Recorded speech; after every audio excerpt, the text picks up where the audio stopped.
एनरन cosmetic लाए हैं आपके लिए 6 नए प्रकार के aroma. Chrysler, rich in fragrance and class in the name. Mysterio, this fragrance brings people close. Forest, the classic wild green fragrance. Midnight, once upon a midnight dreary. उरुसा, one of the most loved fragrance. Bond Street, perfect fragrance to make a right impression at first sight. एनरन का इत्र आपको पूरे दिन खुशनुमा रखेगा। एक बार आप भी इसे जरूर इस्तेमाल करें।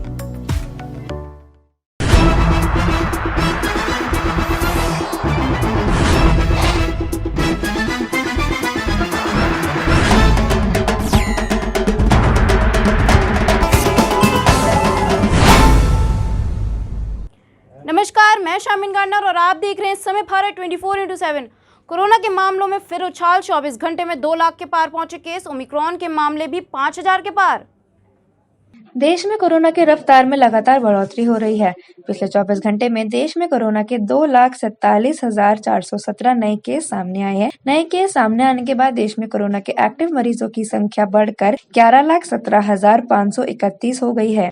देश में मिले नए कोरोना के मामले कल की तुलना में 27.1% अधिक है। पिछले 24 घंटों में सक्रिय मामलों में 1,62,000 से भी अधिक की वृद्धि हुई है। सबसे अधिक मामले दर्ज करने वाले टॉप 5 राज्यों में महाराष्ट्र सबसे ऊपर है। महाराष्ट्र में पिछले 24 घंटे में कोरोना के 47,723 नए मामले सामने आए हैं। उसके बाद दिल्ली में 27,561 मामले, पश्चिम बंगाल में 22,155 मामले, कर्नाटक में 21,390 मामले और तमिलनाडु में 17,934 मामले सामने आए हैं। 54.87% नए मामले इन 5 राज्यों में सामने आए हैं। नए मामलों के 18.88 के लिए अकेले महाराष्ट्र जिम्मेदार है। केंद्रीय स्वास्थ्य और परिवार कल्याण मंत्रालय की रिपोर्ट के मुताबिक भारत में ओमिक्रॉन संक्रमित की संख्या 5000 के पार हो गई है। देश में अब तक कोरोना के नए वेरिएंट ओमिक्रॉन के 5488 मामले दर्ज किए गए हैं।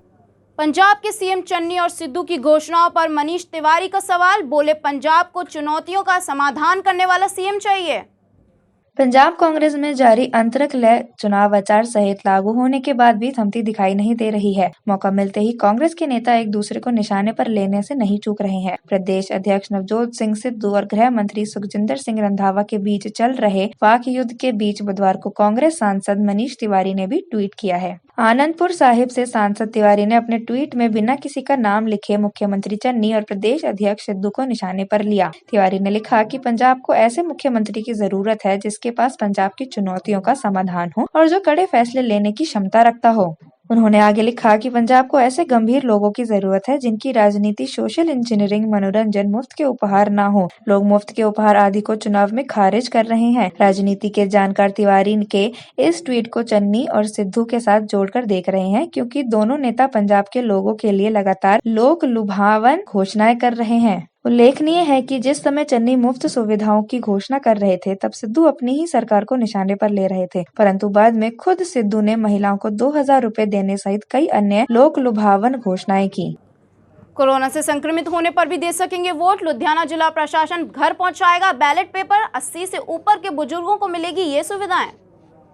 पंजाब में कोरोना केस बढ़ते जा रहे हैं। इस बीच 14 फरवरी को विधानसभा चुनाव मतदान है। वहीं कोरोना संक्रमित मरीज आइसोलेट होने के कारण चुनाव केंद्र तक नहीं आ पाएंगे। इसलिए लुधियाना जिला प्रशासन कोरोना मरीजों को वोट बैलेट पेपर के जरिए डलवाएगा। जिला प्रशासन की तरफ से इसकी व्यवस्था कर ली गई है। जिला चुनाव अधिकारी कम डिप्टी कमिश्नर वरिंदर कुमार शर्मा के अनुसार 21 जनवरी तक नामांकन पत्र भरने का समय है। 21 जनवरी के बाद वह लोग जो पोलिंग स्टेशन तक नहीं आ सकते वह पोस्टल पेपर से वोट डालने के लिए अपने BLO के पास अप्लाई कर सकते हैं। 31 जनवरी के बाद जब सभी उम्मीदवारों की लिस्ट तैयार होगी तो जरूरत के अनुसार बैलेट पेपर बनवाए जाएंगे। चुनाव से एक दिन पहले या फिर एक दिन बाद में BLO कोरोना पॉजिटिव मरीजों के घर जाकर सीलबंद बैलेट पेपर से मतदान करवाएगा। यही सुविधा 80 साल या इससे अधिक उम्र के बुजुर्गों को भी दी जाएगी। इस बार चुनाव विभाग की तरफ से पोलिंग स्टेशन पर ग्लव्स, सैनिटाइजर और मास्क का भी प्रबंध किया जाएगा। पोलिंग स्टेशन पर तापमान भी चेक किया जाएगा। अगर किसी व्यक्ति को बुखार आता है तो उसे पर्ची दे दी जाएगी और वह पोलिंग की आखिरी घंटे में ही वोट कर सकेगा। अरविंद केजरीवाल ने किया पंजाब में बड़ा ऐलान। सरकार बनी तो करेगी ये 10 बड़े काम। लोग मन बना चुके हैं कि इन दोनों को उखाड़ के एक मौका लोग इस बार आम आदमी पार्टी को देने का मन बना चुके हैं। आम आदमी पार्टी की सरकार बनेगी तो हम क्या करेंगे। मैं भी बहुत दिन से पंजाब में घूम रहा हूँ, लोगों से मिल रहा हूँ। मान साहब पंजाब के ही हैं, लोगों से मिलते रहते हैं, उनको बहुत अच्छी समझ है पंजाब की। उन सारे इनपुट्स को लेके हमने एक पंजाब मॉडल तैयार किया है, लोगों के इनपुट्स के आधार पे। 10 बिंदुओं का ये पंजाब मॉडल है, 10 पॉइंट एजेंडा है पंजाब मॉडल का। आम आदमी पार्टी की सरकार बनेगी तो एक नया पंजाब बनाएंगे, खुशहाल पंजाब बनाएंगे, विकास वाला पंजाब बनाएंगे, तरक्की वाला पंजाब बनाएंगे, जिसमें ये 10 बड़े बड़े एजेंडा होंगे। सबसे पहला एजेंडा है रोजगार। आज हमारे बच्चे रोजगार के लिए दर दर की ठोकरें खा रहे हैं। हर घर के अंदर बेरोजगार है।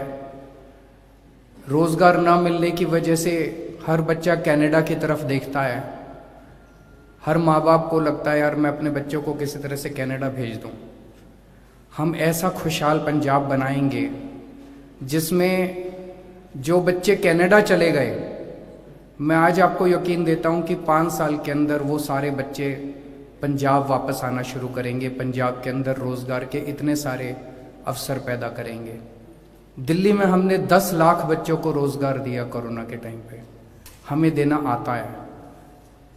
दूसरा एजेंडा है नशा। कुछ बच्चे कनाडा चले गए और बाकी पंजाब की जवानी जो है वो नशे में डूबी हुई है। गांव-गांव के अंदर खुलेआम नशा बिक रहा है। पिछली बार कांग्रेस की जब सरकार आई थी तो उन्होंने कहा था कि हम नशा बंद करेंगे, कोई नशा बंद नहीं हुआ। आज भी वैसे ही नशा बिक रहा है।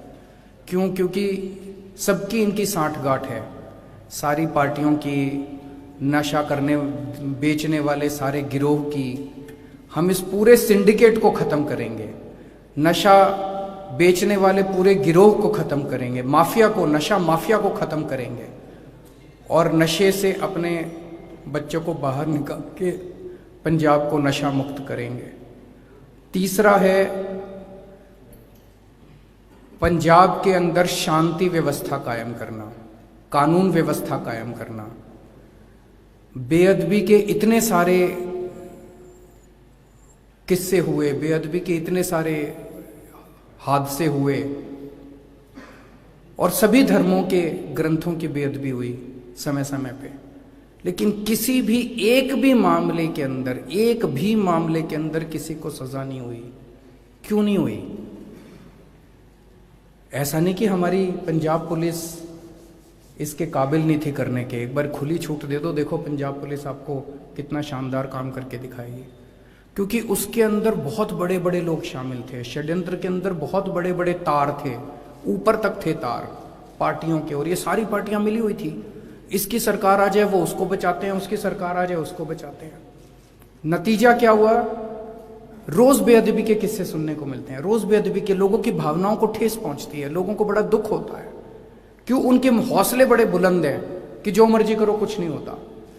जितने बेअदबी के मामले में सब में कठोर से कठोर सजा दिलवाएंगे पकड़ के, चाहे कोई कितना भी बड़ा क्यों ना हो।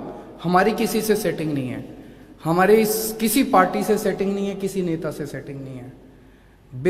सारे बेअदबी के उनमें सजा दिलवाएंगे और पंजाब के अंदर शांति व्यवस्था कायम करेंगे, भाईचारा कायम करेंगे, पंजाब के भाईचारे को बना के रखेंगे। चौथा है भ्रष्टाचार मुक्त पंजाब। आज पंजाब में इतना पैसे की कमी नहीं है। पंजाब में रिसोर्सेज भगवान का दिया हुआ भी बहुत है, टैक्स का भी बहुत पैसा है, फिर भी पंजाब आज घाटे में चल रहा है। 3.5 लाख करोड़ का कर्जा है। ये सारा पैसा खा गए। ये कहाँ गया 3.5 लाख करोड़? इन नेताओं की जेब में गया। भ्रष्टाचार मुक्त पंजाब बनाएंगे। जैसे भ्रष्टाचार मुक्त दिल्ली बनाई है, ऐसे ही भ्रष्टाचार मुक्त पंजाब बनाएंगे। आज एक आम आदमी को अपना काम कराने के लिए दफ्तर में बिना पैसे के काम नहीं होता, 10-10 चक्कर लगवाते हैं। वो सब बंद करेंगे, बिना पैसे के काम होगा लोगों का। दफ्तर के अंदर चक्कर नहीं काटने पड़ेंगे लोगों को। भ्रष्टाचार मुक्त पंजाब बनाएंगे। 5वां, शिक्षा। आज पंजाब में सरकारी स्कूलों की बहुत बुरी हालत है। टीचर क्लास में पढ़ाने के बजाय स्ट्राइक कर रहे हैं, धरने पे बैठे हैं। उनके ऊपर पानी की बौछारें डाली, लाठीचार्ज किया जाता है टीचर्स के ऊपर। इसको बदलेंगे। टीचर अब क्लासरूम में पढ़ाएंगे। जैसे दिल्ली के अंदर हमने स्कूल शानदार कर दिए, शिक्षा व्यवस्था शानदार कर दी, हमें करनी आती है, ऐसे पंजाब की शिक्षा व्यवस्था को भी शानदार करेंगे। छठा, हेल्थ। जैसे दिल्ली में हमने शानदार अस्पताल बनाए, शानदार मोहल्ला क्लिनिक बनाए, पंजाब के अंदर 16,000 मोहल्ला क्लिनिक बनेंगे, शानदार सरकारी अस्पताल बनाए जाएंगे और हर पंजाब के 3 करोड़ लोगों को, हर पंजाबी को गारंटी दी जाएगी कि उसके घर में चाहे कोई बीमार हो, कैसी भी बीमारी हो, छोटी से लेके बड़ी, पूरा का पूरा उसका इलाज मुफ्त किया जाएगा, जैसे दिल्ली के अंदर किया जाता है। 7वां, बिजली। आज बिजली प्रोड्यूस करता है पंजाब, उसके बावजूद बिजली के पावर कट लगते हैं, लंबे लंबे पावर कट लगते हैं। बिजली सबसे महंगी है आज पंजाब के अंदर। दिल्ली के अंदर जैसे हमने 24 घंटे बिजली की, फ्री बिजली की, ऐसे पंजाब में भी बिजली फ्री भी करेंगे और 24 घंटे बिजली करेंगे। 8वां है, हर 18 साल से ऊपर की महिला को 1000 रुपए उसके अकाउंट में, बैंक अकाउंट में हर महीने डाले जाएंगे। 9वां है, खेती व्यवस्था को ठीक किया जाएगा। खेती के अंदर किसानों के जितने भी मसले हैं, उन सारे मसलों का हल निकाला जाएगा, जो जो हम कर सकते हैं। कुछ मसले केंद्र सरकार में हैं, उसके लिए केंद्र सरकार से संघर्ष करेंगे, लेकिन जो मुद्दे राज्य सरकार कर सकती है वो करेगी। और 10वां पॉइंट है, व्यापार और इंडस्ट्री। रेड राज बंद करेंगे, भ्रष्टाचार खत्म करेंगे, ईमानदार व्यवस्था लागू करेंगे, ताकि हर व्यापारी और हर इंडस्ट्रियलिस्ट अच्छे से, व्यापार बढ़ेगा, रोजगार बढ़ेगा, तभी लोगों को, बच्चों को रोजगार मिलेगा। व्यापार बढ़ेगा, इंडस्ट्री बढ़ेगी, तभी रोजगार मिलेगा। ये करेंगे। ये सारी पार्टियां, जैसा मैंने बताया कि अभी तक रल मिल के इनकी सरकार चल रही थी, अब इनको ये डर लग रहा है कि आम आदमी पार्टी की सरकार आने वाली है। ये सारी इकट्ठी हो गई हैं पंजाब को फिर से हराने के लिए, आम आदमी पार्टी को फिर से हराने के लिए। लेकिन इस बार सारा पंजाब एक साथ है, हम भी तैयार हैं, पंजाब भी तैयार है, इन सारी पार्टियों के मंसूबों को नाकामयाब करेंगे। ओवैसी को मुस्लिम पर्सनल लॉ बोर्ड के सदस्य का पत्र, कहा जहां जीत पक्की बस वहां से लड़ें चुनाव। उत्तर प्रदेश विधानसभा चुनाव से पहले असदुद्दीन ओवैसी का all India Muslim personal law board के एक सदस्य मौलाना नोमानी की तरफ से पत्र लिखा गया। खलील उर रहमान सज्जाद नोमानी की तरफ से असदुद्दीन ओवैसी को लिखे गए पत्र में कहा गया है कि जिन सीटों पर जीत पक्की हो, बस उन सीटों पर ओवैसी को उम्मीदवार उतारने चाहिए। पत्र में AIMPLB के सदस्य सज्जाद नोमानी ने 11 जनवरी का भी जिक्र किया है। इस दिन यूपी के कैबिनेट मंत्री स्वामी प्रसाद मौर्य समेत अन्य ओबीसी नेताओं ने बीजेपी छोड़ दी। ओवैसी को गठबंधन के विकल्प तलाशने की सलाह दी गई है और लिखा है, जो लोग निर्दलीय हैं उनके खिलाफ वोटों का बंटवारा होने से रोकना चाहिए। मौलाना सज्जाद नोमानी ने यह भी शंका जताई है कि यूपी चुनाव में मुस्लिम वोटों का बंटवारा हो सकता है। ऐसे में AIMIM को सलाह दी गई है कि जिन सीटों पर जीत पक्की है वहां से पूरी ताकत के साथ लड़ा जाए और वहीं उम्मीदवार उतारे जाएं। अपने पत्र में मौलाना सज्जाद नोमानी ने दावा किया है कि ओवैसी को नेता के रूप में लोग पसंद करेंगे। बता दें कि ओवैसी की AIMIM यूपी में 100 सीटों पर चुनाव लड़ने का ऐलान कर चुकी है। यूपी में कुल 403 सीटें हैं।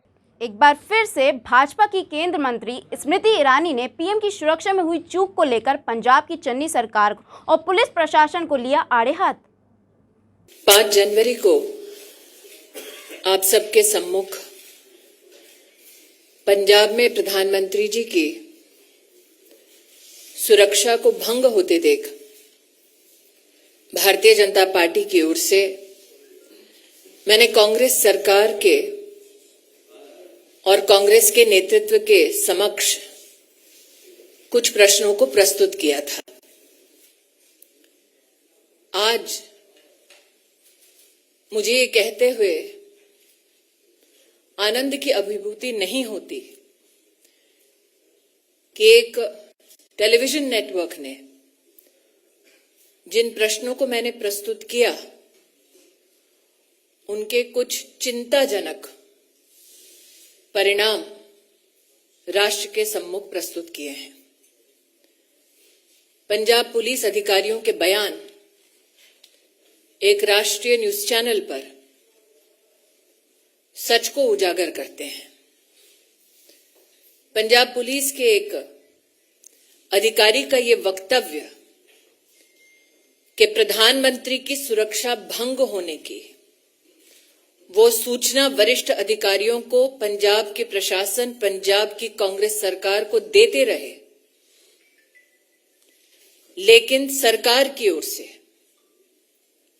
कोई भी ऐसा हस्तक्षेप जो प्रधानमंत्री जी को सुरक्षित कर सके,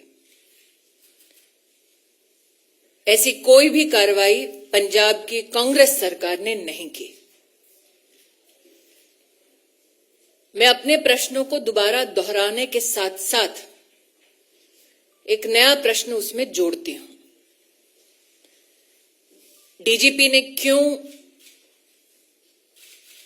पूरी की पूरी व्यवस्था और रूट सुरक्षित है, ऐसा संदेश प्रधानमंत्री जी की सुरक्षा टीम को दिया? पंजाब के वो कौन कांग्रेस की सरकार के आला अधिकारी हैं जो इस सूचना, इस अलर्ट के बावजूद प्रधानमंत्री जी को सुरक्षित करने के लिए कोई भी कदम नहीं उठा रहे थे? पंजाब के आला अधिकारियों को कांग्रेस की सरकार के किस नेता ने आदेश दिया कि पंजाब में प्रधानमंत्री की सुरक्षा को खंडित किया जाए? ये दुर्भाग्य की बात है कि कांग्रेस के नेता इस गंभीर परिस्थिति को किसी न किसी हास्यास्पद तरीके से छोटा करने का प्रयास कर रहे हैं। पंजाब पुलिस के अधिकारियों का बयान देना कि बार बार उनकी कोशिशों के बावजूद कांग्रेस पार्टी के नेतृत्व ने जानबूझकर प्रधानमंत्री को एक असुरक्षित माहौल में रखा, ये न सिर्फ निंदनीय है। दिल्ली के उप मुख्यमंत्री मनीष सिसोदिया ने उत्तराखंड के टिहरी में प्रेस वार्ता करते हुए उत्तराखंड के स्कूल, हॉस्पिटल को लेकर भाजपा और कांग्रेस सरकार पर किया बड़ा हमला। आज से 1 महीने बाद उत्तराखंड में विधानसभा के लिए चुनाव होगा और इस बार उत्तराखंड के वोटर्स, उत्तराखंड की जनता मिलके कांग्रेस और भारतीय जनता पार्टी के उस गठबंधन को खत्म कर देगी जो पिछले 21 साल से वो झेलती आ रही है। उत्तराखंड के लोगों ने बड़ी मेहनत करके, खून पसीना बहा के, अपनी जान दे के उत्तराखंड बनवाया था, इसलिए क्योंकि लखनऊ से उत्तराखंड की दूरी बहुत ज़्यादा हो गई थी और लखनऊ में बनी हुई योजनाएं उत्तराखंड नहीं आ पाती थी। लखनऊ में लिए गए वेलफेयर के डिसीजन उत्तराखंड के पहाड़ों तक नहीं आ पाते थे, इसलिए लोगों ने उत्तराखंड बनवाया अलग। लेकिन उसका फायदा जब उत्तराखंड बना तो उत्तराखंड के आम लोगों को बिल्कुल नहीं मिल पाया। फायदा मिला बीजेपी के नेताओं को, कांग्रेस के नेताओं को। एक की सरकार बनती, फायदा दूसरा उठाता, जनता गुस्सा होकर दूसरे को लाती तो फायदा पहला उठाता। और पिछले 21 साल से भारतीय जनता पार्टी और कांग्रेस की यही नुरा कुश्ती चल रही है। लेकिन अब जनता के पास विकल्प है। अभी तक जनता के सामने विकल्प नहीं था। अब जनता के सामने अरविंद केजरीवाल जी की राजनीति, ईमानदार राजनीति के रूप में विकल्प है। अरविंद केजरीवाल जी की काम करने वाली राजनीति के रूप में विकल्प है। उनके पास सबूत है। उत्तराखंड के जो लोग दिल्ली में रहते हैं वो अपने गांव-गांव तक ये मैसेज लेके आ रहे हैं कि केजरीवाल जी को दिल्ली के लोगों ने मौका दिया तो केवल 5 साल के अंदर अंदर अरविंद केजरीवाल जी ने वो करके दिखा दिया जो कांग्रेस और भारतीय जनता पार्टी यहाँ पे 21 साल में नहीं कर पाई। उत्तर प्रदेश वाला पीरियड छोड़ दीजिए, पिछले 21 साल में कांग्रेस और बीजेपी जो नहीं कर पाई वो केवल और केवल 5 साल में केजरीवाल जी ने करके दिखा दिया। सरकारी स्कूल ठीक करके दिखा दिए। अगर 5 साल में केजरीवाल जी कर सकते हैं तो कांग्रेस या बीजेपी ने 21 साल में क्यों नहीं किए? अगर सरकारी अस्पताल दिल्ली के ठीक हो सकते हैं तो उत्तराखंड के क्यों नहीं कर पाई कांग्रेस या बीजेपी? अगर दिल्ली में बिजली के बिल जीरो आ सकते हैं, जबकि दिल्ली में तो बिजली बनती नहीं, तो उत्तराखंड में बिजली के बिल जीरो क्यों नहीं आ रहे? अगर दिल्ली में रोजगार के इतने साधन हो सकते हैं कि यहां से पलायन करके लोग वहां जाएं और 5 साल के अंदर तो 10 लाख रोजगार मिले, तो फिर उत्तराखंड में रोजगार जनरेट क्यों नहीं कर पाई कांग्रेस बीजेपी? इसलिए नहीं कर पाई क्योंकि कांग्रेस और बीजेपी केवल अपने भ्रष्टाचार में लगे रहे, अपने राजनीति में लगे रहे, उत्तराखंड के लोगों के लिए कुछ नहीं किया। आज उत्तराखंड के लोगों के पास विकल्प है और लोगों का यही भरोसा अरविंद केजरीवाल जी की राजनीति पर है कि अरविंद केजरीवाल जी जब कहते हैं तो करके दिखाते हैं। कांग्रेस और बीजेपी वाले कुछ कहते हैं तो बाद में कहते हैं ये तो जुमला था। मैं सुबह आज यहाँ टिहरी में प्रचार के लिए डोर टू डोर कैंपेन के लिए आया हूँ। कुछ शहर में, मार्केट्स में, कुछ गाँवों में जाएंगे और लोगों से मिलेंगे, डोर टू डोर प्रचार करेंगे कोविड प्रोटोकॉल्स का ध्यान रखते हुए। 5 लोगों से ज़्यादा को डोर टू डोर में जाने की अनुमति नहीं है। तो आज सुबह दिल्ली से चल के जब मैं देहरादून से यहाँ आया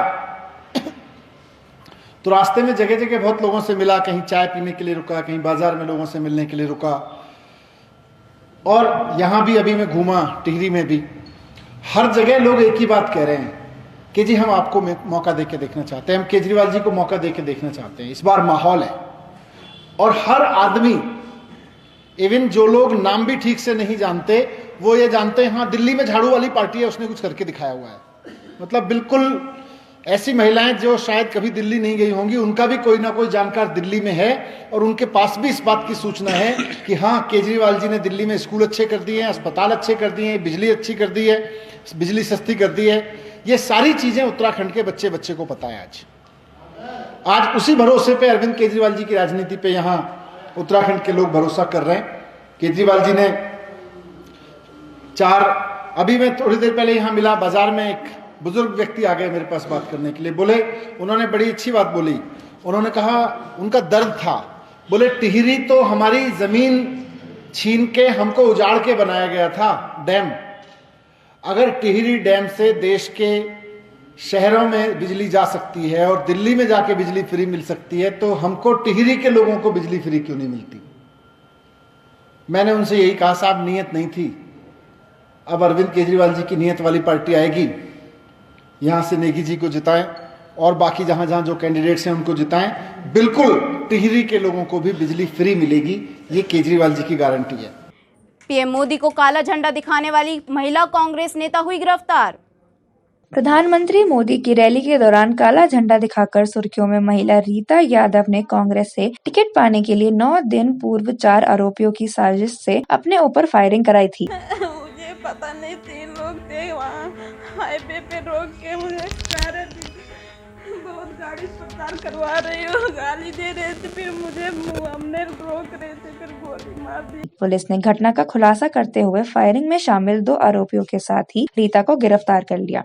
पुलिस ने घटना में प्रयुक्त तमंचा भी बरामद किया है। चांदा कोतवाली क्षेत्र के लालू का पूरा सोनावा गांव की रहने वाली रीता यादव पत्नी संतोष यादव पिछले दिनों उस वक्त चर्चा में आई थी जब पीएम मोदी जिले के अरवल कीरी रैली में पहुंचे थे। रीता यादव ने उन्हें काला झंडा दिखाया था। इसके बाद रीता यादव अमेठी में प्रियंका गांधी की मौजूदगी में कांग्रेस में शामिल हो गई थी। रास्ते में बाइक सवार 3 लोगों ने जीप को ओवरटेक करके रोकने के बाद रीता को गोली मार दी थी। नाइजीरिया के लोग अब चला सकेंगे ट्विटर, 7 महीने बाद हटा बैन।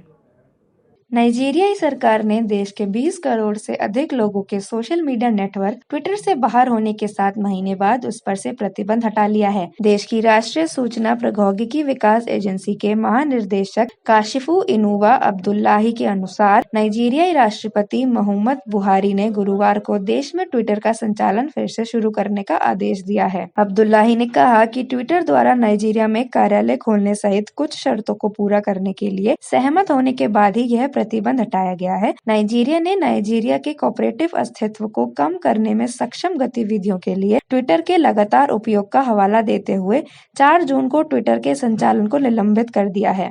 इस कार्रवाई ने कई आलोचनाओं को भी जन्म दिया था, क्योंकि यह ट्विटर द्वारा बुहारी की एक पोस्ट को हटाने के तुरंत बाद आया था, जिसमें उन्होंने अलगाववादियों को सबक सिखाने की धमकी दी थी। अब्दुल्लाही ने एक बयान में कहा कि हमारी कार्रवाई कंपनी के उचित हितों को खतरे में डाले बिना हमारे देश के लिए अधिकतम पारस्परिक लाभ प्राप्त करने के लिए ट्विटर के साथ हमारे संबंधों को फिर से बेहतर बनाने का प्रयास है। इस पर ट्विटर ने अभी तक कोई भी टिप्पणी नहीं की है। आईएमडी ने दी चेतावनी, ठंड के बीच इन राज्यों में बढ़ेगी लोगों की मुश्किलें, 3 डिग्री तक गिरेगा पारा। उत्तर भारत में इन दिनों कपा देने वाली ठंड पड़ रही है और इस बीच मौसम विभाग ने चेतावनी जारी करते हुए कहा है कि इस हफ्ते के अंत तक उत्तर भारत के कुछ हिस्सों में शीतलहर फिर लौट रही है। इस बीच कई राज्यों में बारिश की भी आशंका है, जो कड़ाके की ठंड के बीच मुसीबत बढ़ा सकती है। मौसम विभाग के अधिकारियों ने कहा कि पंजाब, हरियाणा, चंडीगढ़, पश्चिमी उत्तर प्रदेश, उत्तरी राजस्थान, मध्य प्रदेश और गुजरात में ठंड का कहर जारी रहेगा। मौसम विभाग के मुताबिक पंजाब, उत्तरी राजस्थान, हरियाणा और चंडीगढ़ के अलग अलग इलाकों में 12 से 15 जनवरी के बीच शीतलहर चलने के अनुमान है। इस वजह से दिल्ली, राजस्थान और मध्य प्रदेश समेत उत्तर पश्चिम भारत के मैदानी इलाके में न्यूनतम तापमान में 2 से 3 डिग्री की गिरावट आएगी। ऐसी ही बड़ी खबरों को जानने के लिए बने रहें इस समय भारत 24/7 के साथ। तब तक के लिए धन्यवाद।